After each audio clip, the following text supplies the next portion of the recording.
What's the most ridiculous lie you told that actually turned out to be true? When I was 12, I was sick of getting blamed for everything. My mom's missing earrings, obviously me. The broken fence gate had to be me. Half the cookies gone from the jar, definitely me, even though I hate oatmeal raisin. My little cousin Becca was over one day, and she was watching me get lectured about some spilled juice in the kitchen. I wasn't even home when it happened, but somehow it was still my fault. After Mom left, Becca looked at me with these huge eyes and said, "Why does everyone think you do bad stuff?" I was frustrated and just blurted out, "Because I have a twin brother. He lives with our grandparents across town. Sometimes he comes over when nobody's looking and messes things up, but everyone thinks it's me." Becca's mouth dropped open. Really? You have a twin? I nodded seriously. Yeah, his name is Daniel. He looks exactly like me, but he's way more troublesome. That's why Grandma and Grandpa keep him most of the time. The lie felt so good to tell. For once, I wasn't the bad guy. I was just the victim of mistaken identity. Becca totally bought it. She started telling her friends at school about my secret twin brother.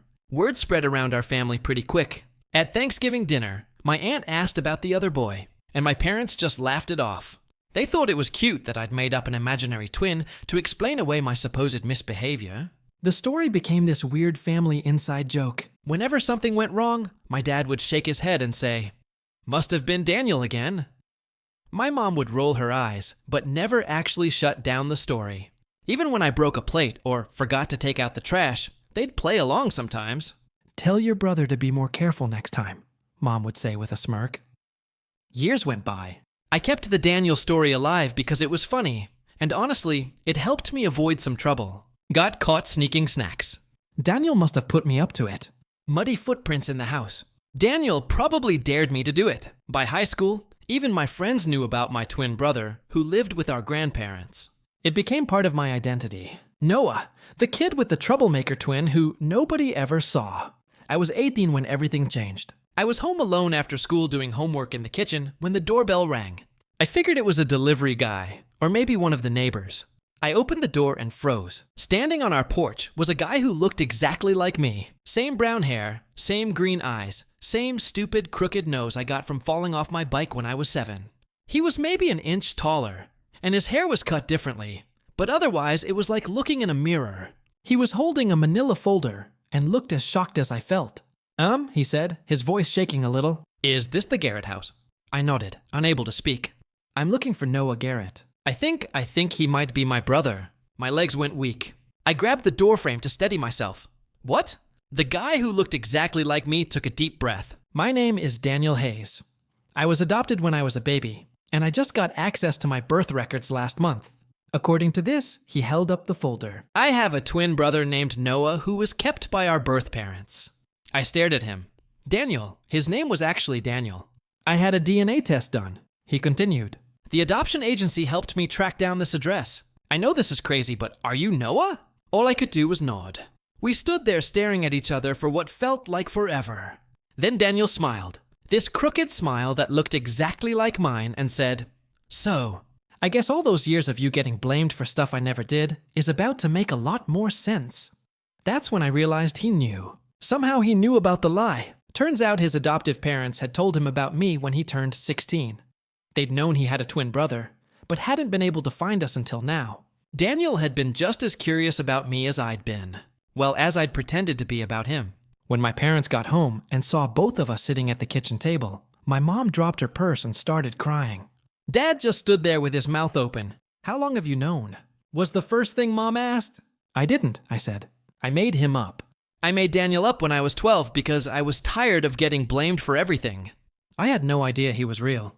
Daniel laughed. "All this time, you've been telling people about your troublemaker twin brother, and I've been wondering what my twin brother was like. Turns out we're both troublemakers.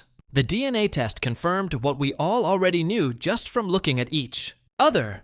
When I was 12, I invented a person and then spent 6 years pretending not to be the one who invented him. It started as a whisper, a defense mechanism, really. Mom had just lectured me about some spilled juice and the missing cookies, and my cousin Becca sat on the kitchen counter with those earnest kid eyes. I was tired of the blame. I was tired of being the default suspect for every missing earring, every scratched car, every mysteriously opened jar of peanut butter. So I lied. I have a twin, I told her. His name's Daniel. He lives with Grandma and Grandpa. He's always over and makes a mess, but nobody ever notices. Becca's jaw dropped. Her eyes got huge. She ran off to tell everyone like I'd confessed some forbidden secret. What started as a throwaway line snowballed into a family myth. It was delicious at first, a verbal cloak that let me slither out of consequences. Oh, it wasn't me, it was Daniel. Plates broke. Daniel. Mud tracked across the hall. Daniel. Mom would roll her eyes and my dad would laugh. Tell Daniel to be neater next time. Even Katie, smug and older, sometimes used the name as a joke. The lie fit like a warm sweater. By high school, Daniel was as real in our family lore as Aunt June's lemon pie. Friends at parties would ask about him. Teachers would smirk when I blamed him in passing. It became part of who I was. Noah, the kid with the troublemaking twin. I started to believe the joke myself. It made life easier. It made me less guilty. And then, like every good sitcom, reality decided to prank me. I came home from school the day it happened, backpack heavy with math sheets and a mellow hunger. The doorbell rang. I opened it to a guy who looked like a mirror version of myself. Same crooked nose from the bike crash, same green eyes, same improbable cowlick. He was holding a manila folder, and for a second the world did that weird slow tilt thing. Is this the Garrett house? He asked, my brain short-circuited. Yes? He blinked, then took a breath like someone about to jump off a high cliff. My name is Daniel Hayes.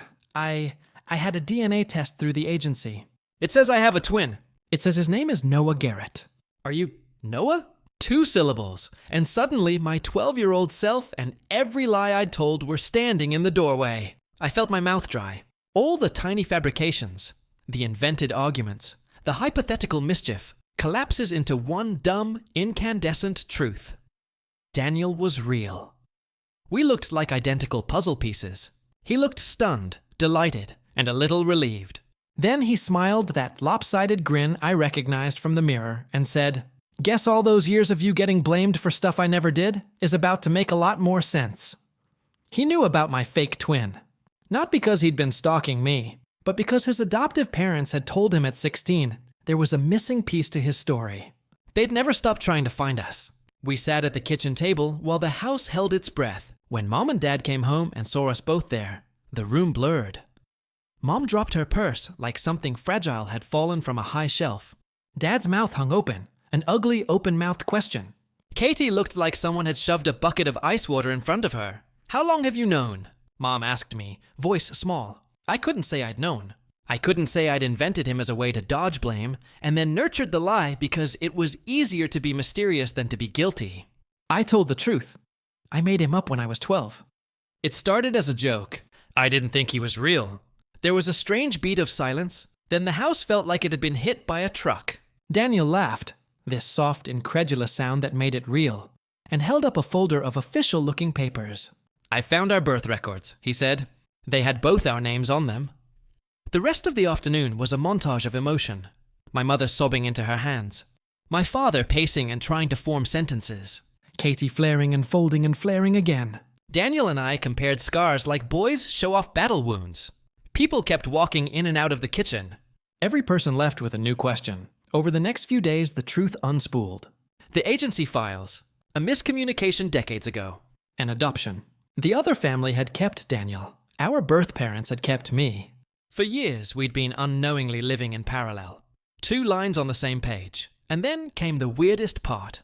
The family that had once treated Daniel like fiction now had to reconcile him as fact. Folks who had laughed at my fake twin now had a real one on the porch. My little lie had become a prophecy fulfilled. Daniel fit in like he'd always been there.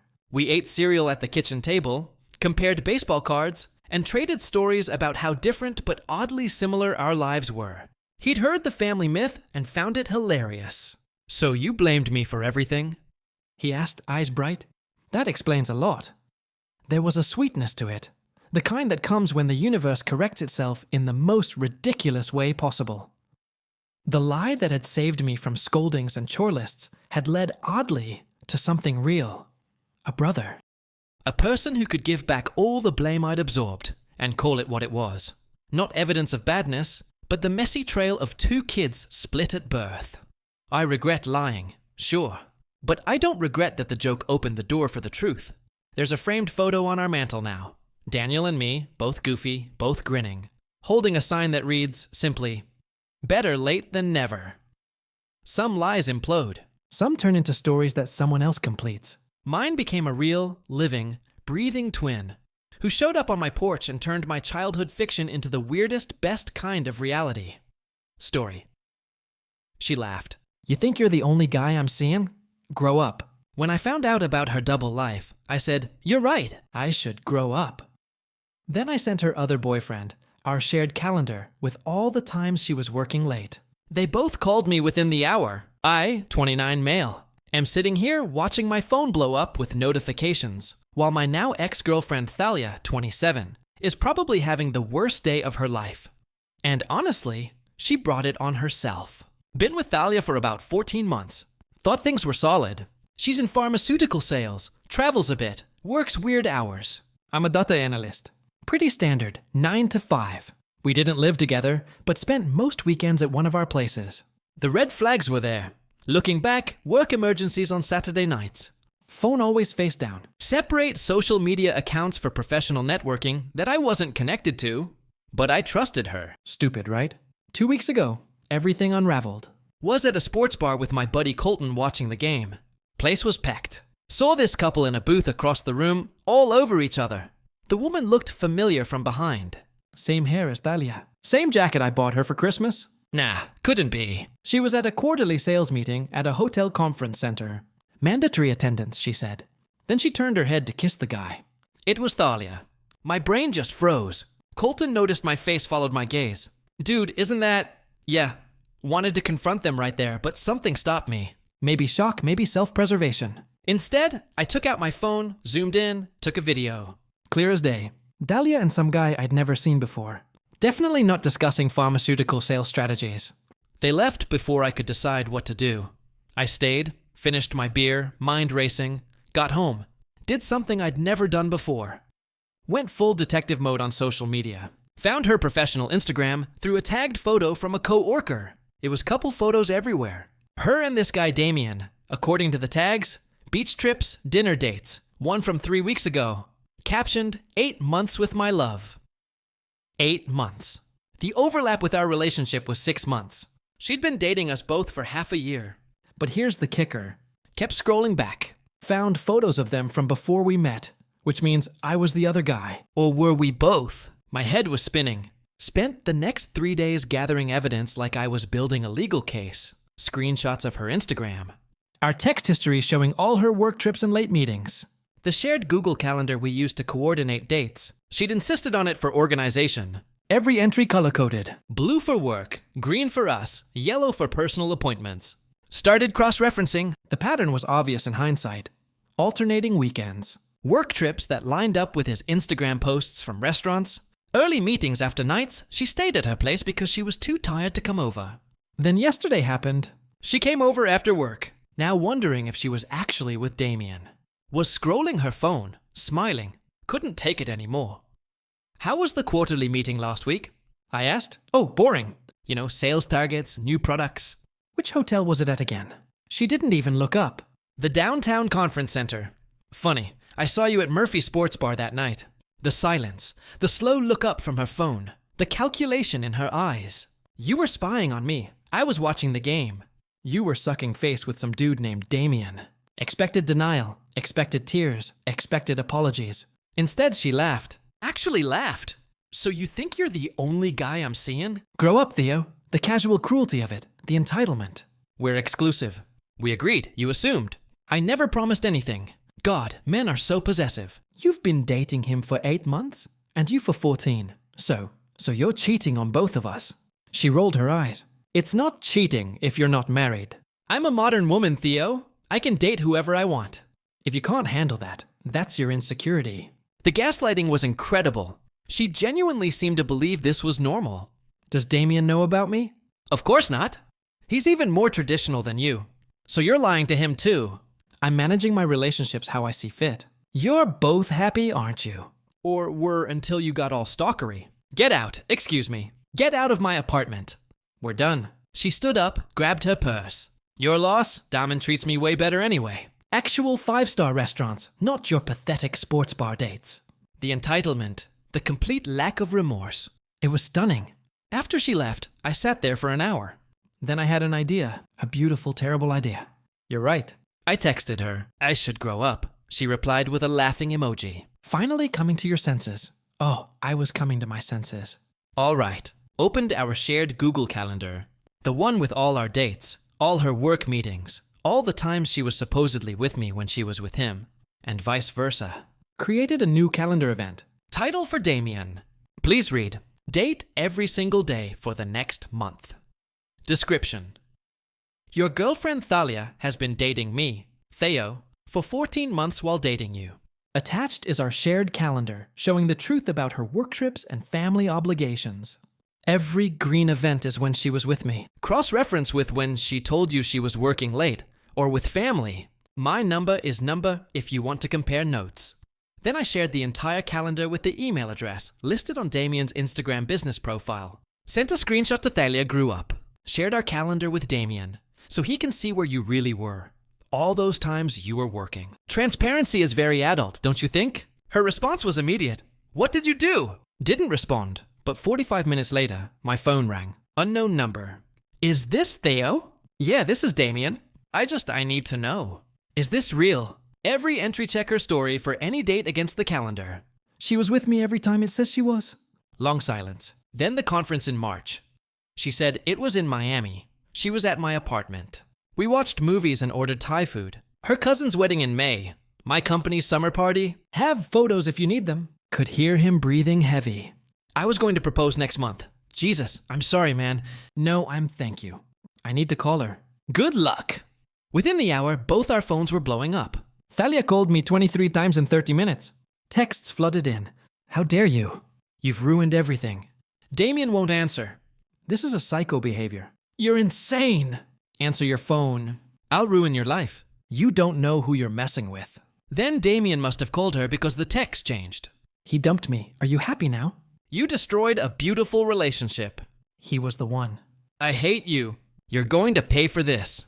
The lack of self-awareness was stunning. She destroyed 2 relationships, but somehow it's my fault for exposing it. It's been 2 hours. She's still texting, alternating between threats and trying to get me to talk to Damien. Convince him it was a misunderstanding. Blocked her on everything except email. Need it for evidence if she escalates. Damon sent one more text. Thank you for having the balls to tell me. Dodged a bullet. Yeah, we both did. Update 1. The entitlement escalation has been off the charts. First, she tried to rewrite history. Started telling mutual friends that we were never exclusive, and I was a possessive stalker who sabotaged her healthy polyamorous relationships. Problem with that story. I had screenshots of texts where she explicitly said we were exclusive, called me her one and only, and referred to us as soulmates. Also pretty sure polyamory requires everyone knowing about it, not secret double lives. Sent those screenshots to anyone who asked. Most people saw through her BS immediately. Then came the financial audit. See, the Leah had been living quite the lifestyle. Designer bags, expensive dinners, weekend trips. I paid for a lot, assuming we were building something together. But now, I realized she was getting double everything. When I bought her a $300 birthday dinner, bet Damen did too. The weekend spa trip I funded. She probably told him it was with girlfriends and got him to pay for something else. Started adding it up. Over 14 months, I'd spent probably $8,000 on dates, gifts, trips. Damen reached out to compare notes. He was in for about $12,000. Girl was running a $20 annual boyfriend pyramid scheme. But here's where she really messed up. Remember those work trips? Some were real. Her company pays per diem and hotel for sales trips. But I found at least 4 instances where she was supposedly on work trips. Collected the per diem and reimbursements, but was actually with one of us. That's expense fraud. How do I know? Because brilliant Thalia posted Instagram stories from work conferences that were geotagged at restaurants with me or beaches with Damien. Damien wanted blood. We should report her to her company. That's her livelihood, man. She stole from them and us. He had a point, but I held off for now. Wednesday got an email from Thalia's lawyer. Well, lawyer, it was clearly a template she'd modified, demanding I cease and desist sharing. Private information, and remove the calendar I'd shared. Threatened to sue for emotional distress and defamation. Forwarded it to my cousin, who's an actual lawyer. He left. She has no case. Truth is an absolute defense against defamation, and sharing a factual calendar isn't harassment. Want me to respond? Please. He sent back a beautiful letter, explaining that 1, the calendar contained only factual information. 2, truth is a defense against defamation. 3, she had no expectation of privacy for a shared calendar. 4, any further fraudulent legal threats would be considered harassment. But Talia wasn't done. Thursday, she showed up at my apartment with her friend Gemma, banging on the door at 11 p.m. Open up. We need to talk. Go away, Talia. You owe me a conversation. I owe you nothing. You destroyed my life, both my relationships, my reputation. You destroyed them yourself. I just provided transparency. Then Gemma chimed in. Real men don't act like this.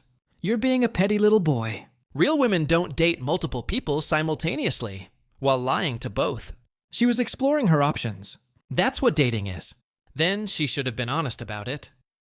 They stayed for 20 minutes, alternating between insults and demands. Recorded the whole thing on my phone through the door. Finally called building security. They were escorted out. Friday morning, the smear campaign intensified. Dahlia created a whole Instagram story series about surviving narcissistic abuse and toxic masculinity without naming names, but obviously about me. Tagged all our mutual friends.